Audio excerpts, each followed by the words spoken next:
नसीमें सुबह गुलशन में गुलों से खेलती होगी, नसीमें सुबह गुलशन में गुलों से खेलती होगी, किसी की आखिरी हिचकी किसी की दिल लगी होगी, और तुझे दानिस्ता महफिल में जो देखा हो तो मुजरिम हो, तुझे दानिस्ता महफिल में जो देखा हो तो मुजरिम हो, नजर आखिर नजर है बेइरादा उठ गई होगी।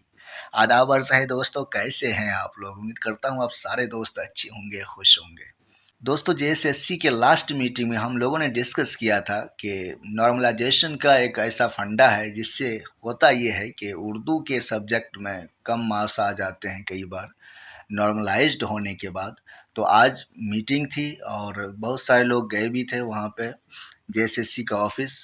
तो ये मामला तय हुआ कि जो छोटा सब्जेक्ट है जिसमें कम स्टूडेंट्स होते हैं, तो ऐसे सब्जेक्ट पर नॉर्मलाइजेशन का कोई असर नहीं होता है, ऐसे सब्जेक्ट का नॉर्मलाइजेशन नहीं होता है। ऐसे सब्जेक्ट के जो एस्पिरेंट्स होते हैं, ऐसे सब्जेक्ट जो लोग ऑप्ट करते हैं, तो उनको किसी तरह का कोई मसला नहीं है। मसला सिर्फ बड़े सब्जेक्ट में होता है। बड़े सब्जेक्ट से मेरी मुराद ये है, जैसे हिंदी है, इसमें बहुत सारे लोग होते हैं, तो वहाँ पर कुछ चेंजेस की गुंजाइश बनती है।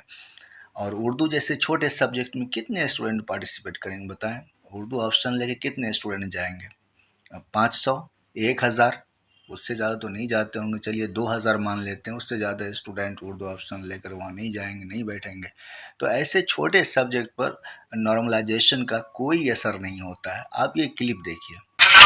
जो नॉर्मलाइजेशन का जो प्रोसेस होगा कि इनके पास अगर 1.5 लाख सीट है एग्जाम लेने का एक दिन का, तो इस 1.5 लाख में अगर जिस सब्जेक्ट का पूरा हो गया, जैसे कि अगर नागपुरी 1 ही लाख है तो उनको नहीं छुआ जाएगा।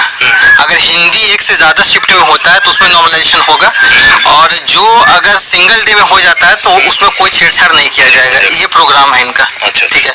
तो हिंदी वालों का जो है जनसंख्या ज़्यादा रहेगा तो उनमें कुछ चेंजेस किया जा सकता है, और बाकी कम वाले का कोई खतरा नहीं, यही बस रूल है। सुना आपने? तो किसी तरह का कोई मसला नहीं है उर्दू के साथ। अगर आपका ऑप्शनल उर्दू है तो वहाँ पर आपको कोई मसला नहीं होगा। आप अगर ये सोच रहे हैं कि नॉर्मलाइजेशन के बाद मार्क्स कम हो जाएगा, तो ऐसा कुछ नहीं होने जा रहा है, ठीक है। और दूसरी अहम बात यह कि वैकेंसी आई हुई है 2071 सीट के लिए। 2071 सीट बहुत ज़्यादा होता है, 2071 सीट बहुत ज़्यादा होता है। तो आप सारे लोग अपना अप्लाई कर दें। और मैंने एक नया ग्रुप बनाया है जेएसएससी उर्दू ऑप्शनल के हवाले से। जो एक था तो वो सबसे बड़ा था, तो मैंने उसको हटा दिया, वो पुराना था। और ये मैंने एक नया फ्रेश बनाया है जो कि 2023 के लिए है।